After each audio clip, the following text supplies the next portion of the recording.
उस पर बात करेंगे। हे सच्चिदानंदानंद स्वरूप, हे नित्य शुद्ध बुद्ध मुक्त स्वभाव, हे आदित्यानुपम जगदादि कारण, हे अज निराकार सर्वशक्तिमन न्यायकारिन। न्यायकारी तक हमारी बातें हुई थी। आज एक अगला नाम है, बड़ा महत्वपूर्ण और बड़ा सुंदर नाम है परमात्मा का। कई बार मनुष्य लोग भी उस नाम को रख लेते हैं, और वो नाम क्या है? वो है जगदीश, है ना, जगदीश। बहुत सुंदर नाम है परमात्मा का। तो जगदीश का तात्पर्य क्या है? नाम को ही हम यदि तोड़ें, अलग अलग करें, तो उससे ही पता चल जाएगा। जगत जमा ईश।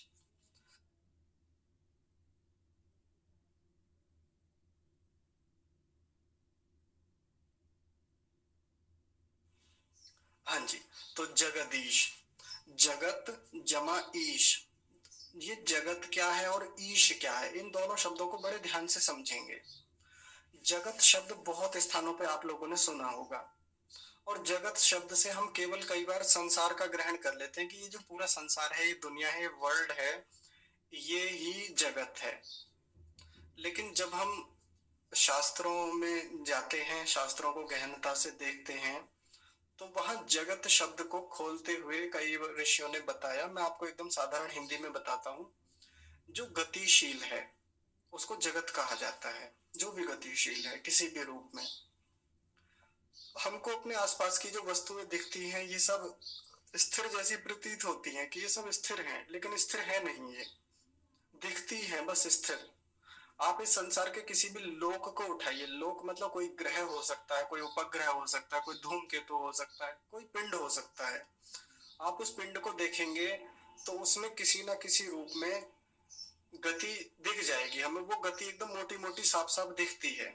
कोई भी ग्रह ग्रह किसी ना किसी ग्रह के चारों ओर चक्कर लगा रहा है, कहीं परिक्रमा कर रहा है, अपने पथ पे कर रहा है, या अपनी धुरी पर चक्र लगा रहा है, भ्रमण कर रहा है। ऐसी गतियां हमको सामान्य रूप से मोटी मोटी दिख जाएंगी। लेकिन अब जैसे हम पृथ्वी पर हैं इस समय, पृथ्वी पर हमें हमारा घर तो घूमता दिखाई नहीं देता, एकदम स्थिर दिखता है। हमें वृक्ष स्थिर दिखते हैं। इसके अलावा हमें पहाड़ स्थिर दिखते हैं। कहीं जब भरा हुआ जल है तो वो हमें स्थिर दिखता है। इत्यादि जो जड़ वस्तुएं हैं वो भी हमें स्थिर दिखाई देती हैं, लेकिन वो दिखती है मात्र स्थिर। जब हम विज्ञान को पढ़ते हैं, विशेष रूप से भौतिक विज्ञान को, तो हमें जाके पता चलता है कि स्थिर तो कुछ भी नहीं है। कई बार कुछ चर्चाएं ऐसी भी रही एक लंबे समय तक कि हम सूर्य को भी स्थिर मानते थे कि सूर्य भी स्थिर है, जबकि सूर्य भी स्थिर नहीं है। सूर्य भी ब्रह्मांड के केंद्र के चारों ओर गति करता है, और सूर्य में अपने आप में तो बहुत गतियां हैं ही भीतर, बहुत सारी। जैसा पिछले दिनों हमने एक बात की थी कि नाभि के विखंडन और नाभि के संलयन की इतनी भयानक क्रियाएं उसमें चलती हैं, तो गति तो वहां भी है। और ये जो हमें स्थिर चीजें दिखती हैं, चाहे हमारा घर हमें स्थिर दिख रहा है, पहाड़ पर्वत वृक्ष आदि जो भी दिखते हैं, इसमें जो स्थिरता दिख रही है, उस स्थिरता को हम तब हटा देंगे, हम उसको तब स्वीकार नहीं करेंगे जब हम उसकी गहराई में जाएंगे, हम उसके परमाणुओं तक पहुंचेंगे, उसके परमाणुओं में भीतर जाके देखेंगे तो वहां भी गतियां हैं, वहां स्थिरता है ही नहीं। और वैसे मोटे रूप में, स्थूल रूप में जब हम इस पृथ्वी से बाहर जाके देखते हैं तो फिर तो सारी चीजें हमें गतिशील दिखती हैं। द्रव पदार्थ तो गतिशील है ही, वो तो अलग से ही दिखता है। हमने बाहर से सैटेलाइट व्यू से देखा तो पूरी पृथ्वी घूमती दिखती है हमें। हम स्पेस में गए, स्पेस स्टेशन से गए, हमने वहां तमाम ग्रह देखे, वो तो सब घूमते हुए साफ साफ दिखते ही हैं। तो उस सेंस में भी हम लेंगे, पूरी आकाश गंगा को देखें, पूरे सौर मंडल को देखें, पूरे ब्रह्मांड को देखें, तो हर ग्रह हर वस्तु गति करती दिखेगी। और ये जो गति करता हुआ अब जो कुछ भी हमें दिखता है, इसको शास्त्रीय भाषा में जगत कहा जाता है। जगत,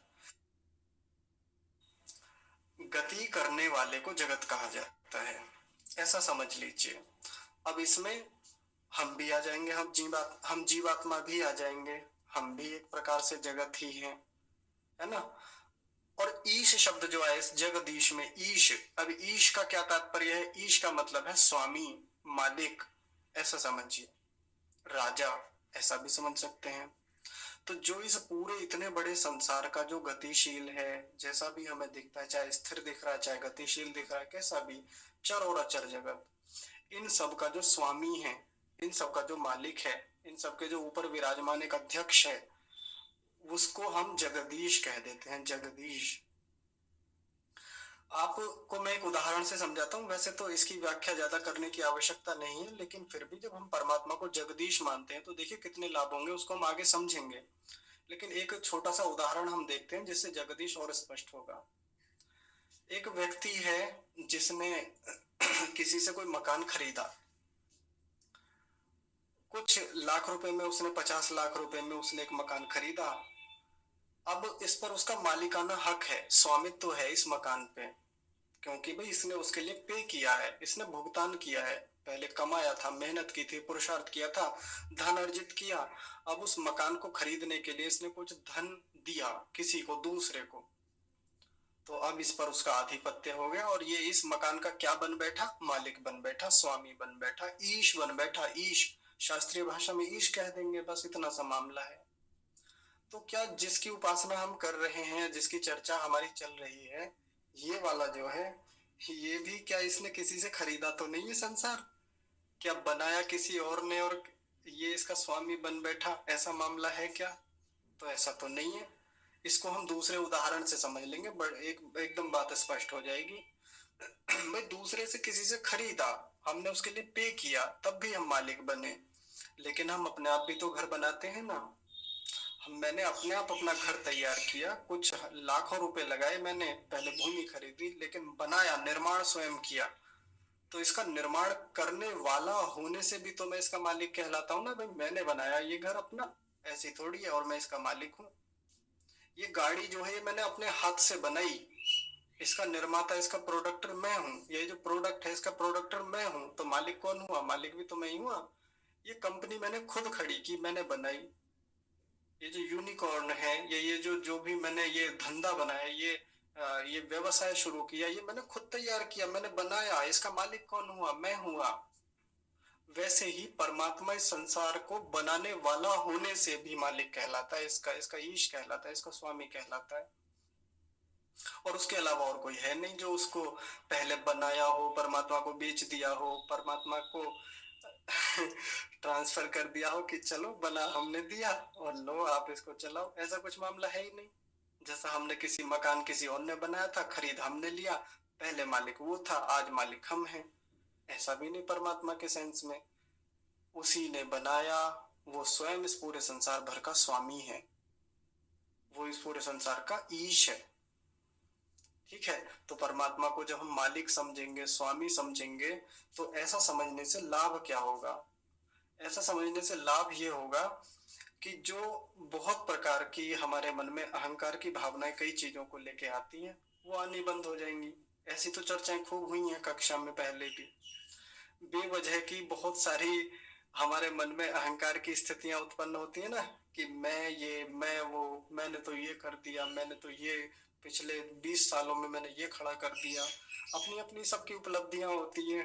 हर कोई व्यक्ति किसी न किसी पर मालिकाना हक जताता है, कहता है कि इसका स्वामित्व मेरे पास है। ये ऐसे थोड़ी बन गया, खड़ा किया है हमने, मैंने किया ये, ऐसा आता है ना बहुत सारी चीजों को लेके। लेकिन जब हम परमात्मा के इतने विराट स्वरूप को देखते हैं कि जो इतने पूरे बड़े ब्रह्मांड का स्वामी बना बैठा है, और वैसे ही नहीं बना है, बनाया पहले उसको, तब बना है उसका स्वामी। तो वैसे तो अप्रकट रूप में संसार था, जो प्रकट भी नहीं था। प्रलय में बनने से पहले, सृष्टि की रचना से पहले ये संसार अप्रकट रूप में था। बनाया, उसका अपना पुरुषार्थ है, उसका अपना कर्म है, एक महान कर्म परमात्मा ने किया, तब जाके ये संसार बना, तब वो उसका स्वामी कहलाया। छोटे छोटे अंशों में हम भी किसी न किसी वस्तु के स्वामी होते ही हैं। हम भी किसी न किसी संस्था के, किसी न किसी स्थान विशेष के स्वामी होते हैं। किसी ट्रस्ट के हम स्वामी हो सकते हैं। लेकिन जैसे अगर हमें परमात्मा का ये स्वरूप ध्यान रहता है ना, तो फिर पैर जमीन पे रहते हैं। हम अहंकार में उतना जाते नहीं जितना कई बार हम चले जाते हैं। इसलिए बिल्कुल स्वामित्व तो होना चाहिए। भाई मेरा घर है, सीधी बात है, इसमें कोई ऐसी बात थोड़ी कि किसी और का है। हमने कमाया, हमने बनाया, बिल्कुल अच्छी बात है। ये औरों का थोड़ी हो जाएगा, ये विधर्मियों का थोड़ी हो जाएगा, बिल्कुल हमारा है। ये देश हमने बनाया, इस देश के निर्माण में हमारी भूमिका है, हमारे पूर्वजों की भूमिका है, उन्होंने हमें दिया। इसके जो संसाधन है, इस देश के, इस पृथ्वी के जो संसाधन है, प्राकृतिक संसाधन हो चाहे अन्य भौतिक संसाधन हो, उन सब पर हमारा भी अधिकार है और हम उसके स्वामी हैं। यदि मेरा खेत है तो वो खेत मेरा है, हमारे पूर्वजों ने मेरे लिए दिया वो, या मैंने खरीदा वो उसको या और भी कोई चीज हो सकती है, मैंने कोई बिजनेस खड़ा किया, बिल्कुल मेरा है। लेकिन जब हम ऊपर दृष्टि करते हैं यानी परमात्मा की ओर देखते हैं, तो फिर पता चलता है कि हाँ, उसके सामने मेरा स्वामित्व तो कुछ भी नहीं। ये स्वामित्व तो बिल्कुल स्वीकार करना है, ऐसा नहीं कि फिर स्वामित्व तो छोड़ देना है अपना चीजों से। नहीं तो व्यक्ति जब स्वामित्व छोड़ता चला जाता है तो क्या स्थिति होती है? विभाजन जैसी स्थितियां होती हैं, जो हमने अपने देश में देखी भी हैं। जिन्होंने ठीक से अपने स्वामित्व को समझा ही नहीं। भारत के विभाजन के समय यही तो चुनौतियां थी बहुत सारे लोगों के सामने, कि पाकि धर्म के आधार पर देश का विभाजन होना चाहिए कि नहीं होना चाहिए। हालांकि चुनौतियां थी, बहुत बड़ी थी। और इसी चीज को ना समझते हुए कि वे देश हमारा, हमारे पूर्वजों ने जिसको बनाया, जिसको एकत्र करने के लिए, जिसको संगठित करने के लिए इतनी ताकतें लगाई, उसको ऐसे ही जाने दिया। एक देश का एक तिहाई हिस्सा हमसे दूर हो गया, और उसके बाद कितने हिस्से छोड़, थोड़े थोड़े कर करके कितने हिस्से अलग हो गए हमसे। तो स्वामित्व नहीं छोड़ना है। जैसा परमात्मा का स्वामित्व इस पूरे संसार पे है, तो जैसे हमने धर्म पूर्वक इन चीजों को खड़ा किया, तैयार किया, व्यवस्थाएं बनाई, बिजनेस बनाया, हमने भूमि खरीदी, घर बनाया, मकान बनाया, राज्य बनाया, हमने अपना राष्ट्र बनाया, तो उस पर जैसा स्वामित्व हमारा है बिल्कुल बनाएंगे। लेकिन वैसे अहंकार की भावना कि मैं ही इसका स्वामी, मैं ही सब कुछ, हम मुझसे ऊपर कुछ नहीं, तो वैसी भावनाओं से हम दूर रहेंगे। यदि परमात्मा के स्वरूप स्वरूप हमने हमारे मन में रहेगा, वैसी अहंकार की भावना या वैसी लिप्तता की भावनाएं या वैसा जो जुड़ाव हो जाता है, आसक्ति हो जाती है, वैसी नहीं रहेगी हमारी। लेकिन स्वामित्व भी स्वीकार करना है हमें। परमात्मा का स्वामित्व पूरे संसार पे, मेरा स्वामित्व मेरे घर पे, मेरा स्वामित्व मेरे जिले पे, मेरा स्वामित्व मेरी कंपनी पे, ये भी होना चाहिए। मेरा स्वामित्व मेरे ज्ञान पे, मेरा स्वामित्व मेरे इस व्यवस्था पे, मेरा स्वामित्व मेरे शरीर पे। भाई, शरीर पे भी तो एक स्वामित्व होता है ना। मेरा मेरा मेरा ये है, परमात्मा ने दिया, मेरे लिए दिया, मेरे उपयोग के लिए दिया, मेरी संपत्ति है, ये स्व है, मेरा स्व। तो बिल्कुल इसके साथ मैं आसक्ति नहीं रखूंगा, राग नहीं रखूंगा, जुड़ाव वैसा नहीं होगा जैसा कई बार व्यक्ति इसी को सब कुछ मान लेते हैं। लेकिन मेरा है तो मेरा है, मेरे शरीर पे मेरा अधिकार है, तो आपका थोड़ी हो जाएगा। तो ये तो स्त्रियों के लिए कही जाती है कई बार, कि विशेषकर बालिकाओं के लिए, कन्याओं के लिए, कि आपके शरीर पर आपका अधिकार होना चाहिए, इस पर किसी और दूसरे का अधिकार ना हो, आप ऐसा प्रयास कीजिए। तो ये बात स्त्री पुरुषों दोनों के संदर्भ में है। तो स्वामित्व जब हम स्वीकार करेंगे, तो परमात्मा के प्रति और लगाव बढ़ता जाएगा, और लगाव और गहरा जुड़ाव बनेगा, और प्रीति बढ़ेगी।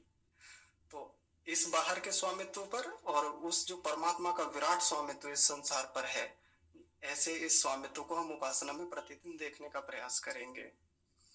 ये सब मैं भूमिकाएं आपके सामने इसलिए रख रहा हूँ, ये चर्चाएं जो परमात्मा संबंधी हैं, क्योंकि ये सब बातें उपासना में देखने की हैं। ये प्रयास हमको व्यक्तिगत करना होगा। ऐसा नहीं कि जब हम सुबह को उपासना करेंगे साथ में बैठ के, ये तभी मैं कराऊंगा आपको। इतनी सारी चर्चाएं नहीं हो पाएंगी, 1 घंटे में नहीं हो सकती। या एक दिन हो जाएंगी, 2 दिन कर लेंगे, 3 दिन कर लेंगे, प्रतिदिन तो हम लोग साथ उपासना नहीं करेंगे ना। लेकिन सबकी अपनी अपनी व्यक्तिगत यात्रा है। मेरी यात्रा मेरी अपनी व्यक्तिगत है, आप उसमें थोड़ी सी सहायता कर सकते हैं, लेकिन थोड़ी दूर तक चल सकते हैं।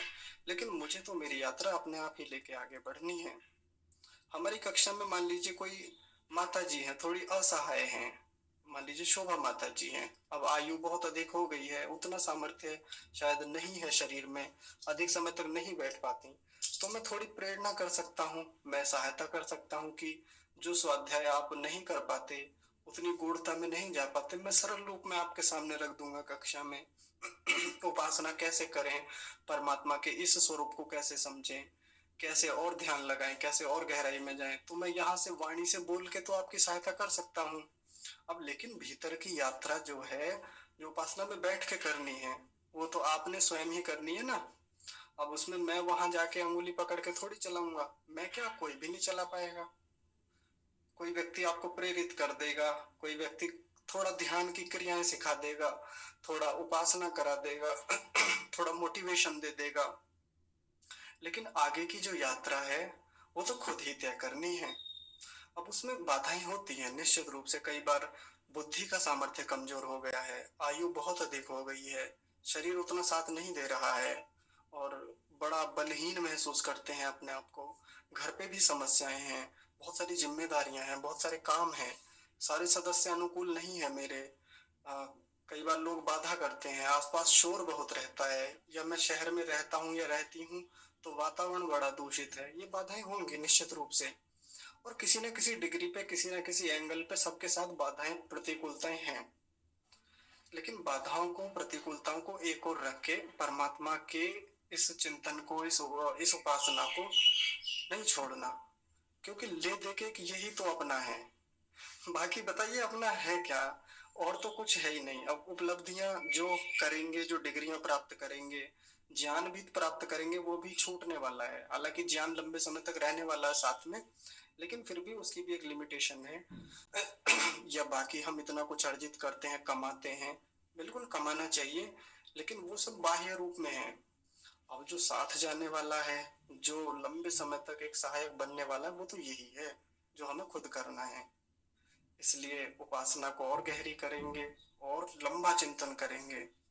जितना मैं आधे पौन घंटे में यहाँ रखता हूँ, यदि इतना भी हम उपासना में बैठ के प्रतिदिन कर लें, एक नाम पर, ईश्वर के किसी एक गुण को लेके, एक कर्म को लेके, एक स्वभाव, एक स्वरूप को लेके, तो आप देखेंगे कि एक महीने में उपासना इतनी शानदार हो जाएगी, मन लगने लगेगा। वो शिकायतें दूर हो जाएंगी कि उपासना में बैठते हैं तो मन नहीं लगता हमारा।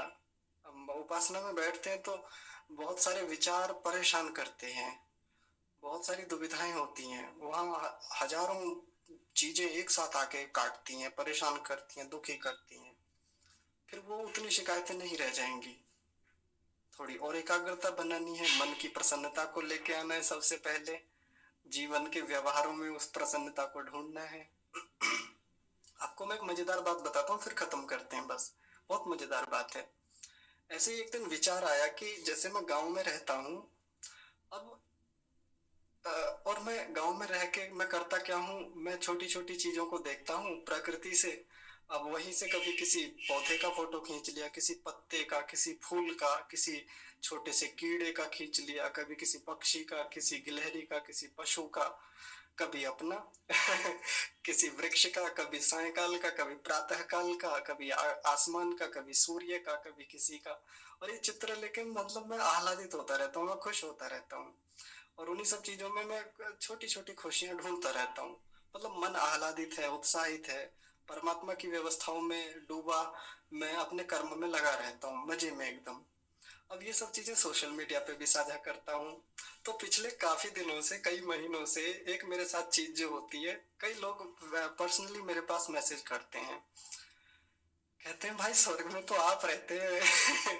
मजे तो आप ही ले रहे हैं भाई, हम तो बस जीवन काट ही रहे हैं कैसे ही। ऐसा आता है कई लोगों का, आज भी आया। तो मैंने कहा जी हाँ बिल्कुल, ये तो है कि मैं स्वर्ग में रहता हूँ, और मैं उस, स्वर्ग मतलब सुख, स्वर्ग कुछ और चीज थोड़ी होती है, मतलब जहाँ सुख ज्यादा है वो स्वर्ग है, सीधी बात है, बस इतना सा मतलब होता है। तो मैं उस सुख को लेता हूँ। तो मैंने कहा लेकिन ये स्वर्ग तो हर जगह है, ऐसा थोड़ी है कि यही है मेरे पास ही, या ऐसा थोड़ी कि प्रतिकूलताएं वही हैं आपके पास ही, मेरे पास नहीं है। तो प्रतिकूलताएं भी हैं, हजार कारण यहाँ भी हैं दुखी होने के।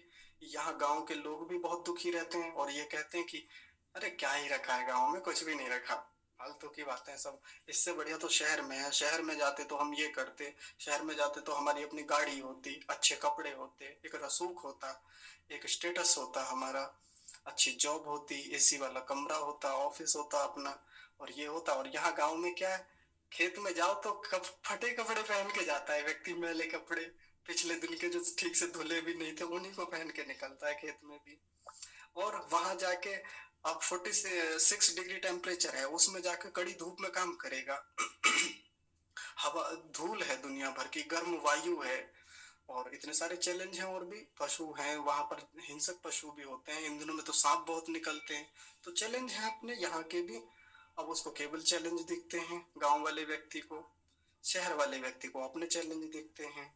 और ये तो मनुष्य की प्रकृति है ना, कि अपने जीवन में जो अनुकूलताएं हैं वो हमें हल्की दिखाई देती हैं, छोटी दिखाई देती हैं, और प्रतिकूलताएं बड़ी दिखाई देती हैं। जो मिला उस पर नजर गई नहीं, जो नहीं मिला उस पर ध्यान इतना ज्यादा टिक जाता है हमारा कि हाय ये क्यों नहीं मिला, हाय ये क्यों नहीं है जीवन में। ये भी तो हमारी समस्याओं का एक बड़ा कारण है ना। लेकिन जिस दिन इसका उल्टा होने लगेगा, जो मिला उस पे ध्यान ज्यादा आकर्षित होने लगे, केंद्रित होने लगे, विचार ज्यादा होने लगे, और जो नहीं मिला, जो जीवन में थोड़ा गलत है, प्रतिकूल है, अलग चीजें हैं, उस पर ध्यान हटा लिया कुछ समय के लिए, थोड़ा अभ्यास करके ध्यान को और हटाया और हटाया, तो ये आप यकीन मानिए जीवन बड़ा सरल होता चला जाएगा, सुखद होता चला जाएगा, आनंद आता चला जाएगा। तो एक कोट जो मैं हमेशा कहता हूँ, मेरा अपना है कि प्रति मन को दुखी करने के तो हजार कारण बिखरे पड़े हैं, हजारों। अब हम उनमें से क्या चुनते हैं ये हमारी अपनी व्यक्तिगत समझ है, हमारा अपना चुनाव है। और मन को प्रसन्न रखने के भी हजारों कारण बिखरे पड़े हैं हमारे आसपास। ये मायने नहीं रखता कि हम गांव में रहते हैं या शहर में रहते हैं, कोई मायने नहीं रखता। अगर प्रसन्न रखना है मन को तो हजारों कारण है प्रसन्न रहने के। फिर लेकिन हमारा क्या टेंडेंसी क्या है हमारी, हम किसी एक चीज को पकड़ के दुखी होंगे, जबकि हजार कारण और हैं खुश रहने के। लेकिन बस एक चीज पकड़ रखी है कोई सी दुखी होने के लिए। और दुखी होने में कोई ज्यादा कारण नहीं है, कोई एक दो ही कारण होता है बस, कि जिसके कारण मन परेशान है। बस उस पर से ध्यान हटाना है या उसको ठीक करना है। कई बार चीजें बहुत जटिल भी होती हैं तो उसका समाधान करना होता है, तो समाधान करेंगे, धीरे धीरे जीवन आसान हो जाएगा। तो ऐसा लग सकता है कि भाई ये बातें कहनी आसान है, करेंगे तो कठिन होगा। तो ये मैंने किया है तभी तो कह रहा हूँ, ऐसे थोड़ी हवाबाजी थोड़ी है। बल्कि एक साल पहले हम भी इसी स्थिति में थे, बहुत मन, एक साल 2 साल 3 साल पहले भी बड़ी खतरनाक स्थितियां थी। तो वहां से निकल के आज एक मन की अच्छी स्थिति है। उपासना में ज्यादा जोर नहीं लगाना पड़ता, ज्यादा ताकत नहीं लगानी पड़ती कि अ, बड़ा मन परेशान है। 1 मिनट से ज्यादा लगता ही नहीं किसी भी इमोशन को कंट्रोल करने में, मैं सत्य कह रहा हूँ। किसी भी प्रकार का इमोशन आए, किसी भी गुस्से का आए, मान लीजिए किसी ने गुस्सा दिलाया, 1 मिनट से ज्यादा ठहरता ही नहीं। आता है गुस्सा, ऐसी बात नहीं है, ऐसा थोड़ी है कि मैं जड़ वस्तु हूँ मुझे गुस्सा ही नहीं आएगा, आता है। ऐसा नहीं कि भावुकता नहीं आती जीवन में, ऐसे हाईली मोटिव स्टेट आती है जब बहुत भावुकता हो जाती है, लेकिन 1-2 मिनट से ज्यादा ठहरती नहीं वो भावुकता भी। और बालकपन आ जाता है कभी, एकदम बच्चापन आएगा कि एकदम कुछ है ही नहीं जैसे। वो भी इमोशन ज्यादा समय तक नहीं टिकने देता मैं। कभी बहुत मैच्योरिटी फील करता हूँ कि हाँ अरे बहुत बड़े हो गए, उसको भी 1-2 मिनट से ज्यादा नहीं टिकने देता। किसी और प्रकार का मन परेशान है, दुखी है, हो गया इसमें क्या है? प्रसन्न कीजिए, बाकी जो है उसके कारणों को खोज के बड़ी जल्दी समाधान कर लेते हैं। यही उपासना में भी होता है। जैसे उपासना में बैठे और एकदम से ढेर सारे विचार आए, रोक दिया, 1 मिनट से ज्यादा लगता ही नहीं उस प्रक्रिया में। लेकिन ये कब उपासना में कब कर पाते हैं? जब अपनी डेली लाइफ में, जब अपने डेली रूटीन में इस काम को हम जागते हुए करते हैं, आंखें खोल के करते हैं। खेत में जा रहे हैं, पिताजी ने डांट मार दी, पिताजी ने कुछ उल्टा सीधा बोल दिया, किसी पड़ोसी ने आते जाते कह दिया, किसी ने टक्कर मार दी, कुछ कर दिया, और मन एकदम से खींच उठा, एकदम से गुस्सा आया, या एकदम से इमोटिव स्टेट ऐसी आई कि लगा कि क्या ना कर दें हम, आग ना लगा दें जी, ये ना कर दें, ऐसा आता है। ये सबके मन में आता है, हमारे भी आता है। लेकिन एक वही बात, अरे भाड़ में जाए, बस ये जीवन का सूत्र बना लिया, भाड़ में जाए, मन की प्रसन्नता न जाए। बस जब ये आता है ना मन में, 1 मिनट से ज्यादा लगता ही नहीं उस इमोटिव स्टेट को कंट्रोल करने में, लगता ही नहीं बिल्कुल भी। और प्रसन्नता से आगे बढ़ जाते हैं बस धूमधाम से। हर दिन चेक करना, हर घंटे पे चेक करना, हर आधे घंटे पे चेक करना मन की स्थितियों को, कितना सुकून है अभी मन में भीतर, क्या कोई है भीतर उत्कंठा, कोई परेशानी, कोई दुख, कोई टीस, किसी प्रकार की कोई पीड़ा नहीं है ना? हाँ नहीं है, अब ठीक है। अच्छा और कुछ बचा, किसी के प्रति गुस्सा है? हाँ है, थोड़ा सा है, निकालो, निकाले, हाँ निकाल दिया। ऐसे चलता है ये व्यवहार। और ये ऐसा नहीं कि सोते हुए या उपासना में बैठ के करते हैं, चलते फिरते अपने व्यवहारिक जीवन में काम करते हुए, गोबर उठाते हुए पशुओं का। गोबर तो हम भी उठाते हैं ना भाई, यही काम है हमारा तो। बताइए, जब प्रोफेशन यही है तो अब क्या करें। तो इसी प्रोफेशन में धुआं उठाया जाए, इसी में मजा लिया जाए, इसी में आनंद उठाया जाए। घर में झाड़ू लगाते हुए, हाँ, घर में झाड़ू लगाते हुए किसी ने कुछ कह दिया, बोल दिया, किसी का व्यवहार हमारे प्रति सही नहीं है, तो मन को चेक कर लिया वहीं पे, भाई क्यों आ रहा है इसके प्रति गुस्सा, हटा, सावन की घटा, वही वाला सिस्टम है। या बाढ़ में जाए। ये दो तीन कोट मैंने पकड़ रखे हैं जीवन में, और बस इसी से जीवन धूमधाम से चलता है। और कभी ये लगता ही नहीं कि टाइम नहीं है जी, या कभी ये लगता ही नहीं कि जी शरीर बहुत कमजोर है, दुर्बल है, पीड़ा है, कष्ट है, बीमार है शरीर, या हमें संसाधन कम है हमारे पास, वो नहीं है। ये सब चीजें बाधा करती नहीं है, बिल्कुल नहीं करती। आता ही नहीं जी मन में, फिर इनके प्रति शिकायतें है ही नहीं अब किसी से। और ये ऐसा नहीं कि बहुत प्रयत्न करके दबा के अपने आप को, कि मन मार के ये सब कर रहे हैं। मन मार के नहीं, सहज रूप में करना है, एकदम स्वाभाविक रूप से हो, आनंद तब है। एक तो है मन को इतना दबाया, इतना जकड़ा, इतना मतलब कंट्रोल किया उसको कि अ, मन का मन रह ही नहीं पाया। मन का भी तो एक मन होता है ना, मन भी कुछ करना चाहता है, मन को मन जैसा ना दिया जाए तो फिर मन कहाँ रह गया हमारा मन वैसा। तो मन को जो चाहिए, मन को वो देना भी तो है। मन को स्वाध्याय चाहिए, मन को कहीं कोई विषय चाहिए, तो मन को वैसा विषय दे देते हैं। मन को भूख है ज्ञान की, मन को भूख है चिंतन की, तो वो दे दिया उधर से, कहानी खत्म। अब कई बार तो ये होता है ना, किसी से लड़ाई हुई, किसी के प्रति देश द्वेष हुआ, घर में हुआ, पड़ोसी के साथ हुआ।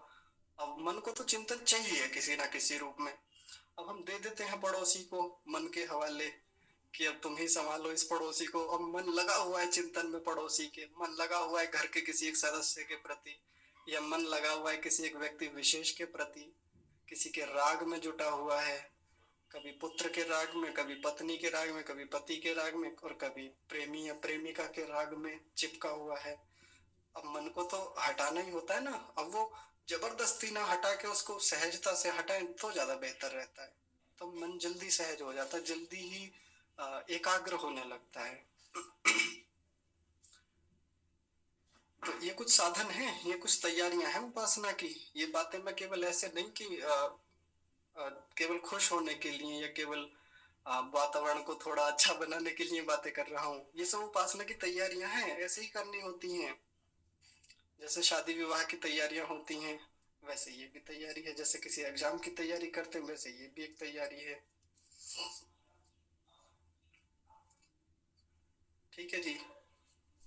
हाँ, बस एक बात और बता दें, देखिए कई लोगों के साथ समस्या है हमारी कक्षा में, व्यक्तिगत बात करते हैं। तो मैं सार्वजनिक रूप से कह देता हूँ, नाम नहीं लेता, क्योंकि सबकी अपनी अपनी एक व्यक्तिगत चीजें भी होती है, निजी जीवन है। तो जैसे किसी ने मुझसे कहा कि पढ़ते तो हैं हम, स्वाध्याय तो करते हैं, लेकिन याद नहीं रहता, बड़ा प्रयास रहता है याद करने के लिए, स्वाध्याय करने के लिए। होता है, सबकी समझ की एक अलग अलग शक्तियां हैं, समझने की एक अलग क्षमताएं हैं सबकी। नहीं रहता सबके याद, मुझे भी, मैं भी बहुत सारी चीजें भूल जाता हूँ। कई बार तो पहले कभी कोई अर्थ किसी मंत्र का पढ़ा था, भूल गए, वो फिर देखना पड़ता है बाद में जाके। लंबा चिंतन नहीं हो पाया, उस मंत्र पे विचार नहीं हो पाया, भूल गए। सूत्र पे, सिद्धांत पे, किसी विषय पे भूल गए, इसमें ऐसा क्या है। बस वही बात है कि अभ्यास बनाना होता है। बार बार अभ्यास कीजिए, बार बार अभ्यास कीजिए, बार बार कीजिए। हम अपने बच्चों का नाम कभी भूलते थोड़ी हैं, कभी नहीं भूलते। ये सामान्य सी बात है, हर कोई जानता है। ऐसा नहीं कि मैं कोई पारलौकिक बात बता रहा हूँ, कोई रॉकेट साइंस है, ये बड़ा साधारण सा, और आप सब जानते हैं। हम अपने बच्चों का नाम नहीं भूलते, हम अपना नाम कभी नहीं भूलते, हम अपने घर का पता नहीं भूलते, हम अपने गांव का नाम, हम अपने शहर का, कॉलोनी का नाम तक नहीं भूलते। क्यों? बार बार अभ्यास होता है, हमें बार बार बोलते हैं हम उसे।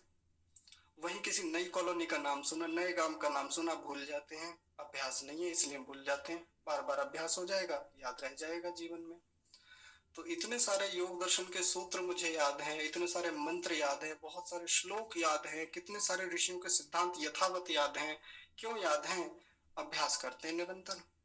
जीवन के तमाम व्यवहारों में सूत्रों को, श्लोकों को, मंत्रों को, मंत्रों के जो वाक्यांश हैं उनको, या सिद्धांतों को, ऋषियों के कहे हुए वाक्यों को एज इट इज बार बार चेक करना, बार बार अप्लाई करके देखना, बार बार उनका अभ्यास करना, तो वो जीवन का हिस्सा बन जाते, फिर हम भूलते भी नहीं उन्हें।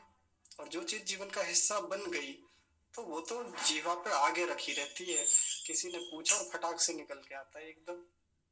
बस उसे व्यवहारिक जीवन का हिस्सा बना लीजिए, फिर तो आनंद आ जाता है, फिर भूलेंगे ही नहीं कभी। ठीक है जी, मेरी ओर से आज की बातें पूरी होती हैं। यदि किसी को कुछ कहना है तो बताइए, अन्यथा फिर विराम देते हैं। बहुत बढ़िया बेटा, बहुत बढ़िया हर्ष बेटे, बहुत बहुत बेटे। आपने ये जो है जगदीश एक बार रिपीट कर दोगे अर्थ? दो एक जो किसका माता जी? जो जगदीश ईश्वर का जो जगदीश नाम है। हाँ हाँ हाँ, बहुत जगदीश। तेज बताया तुमने तो, हमें तो याद ही नहीं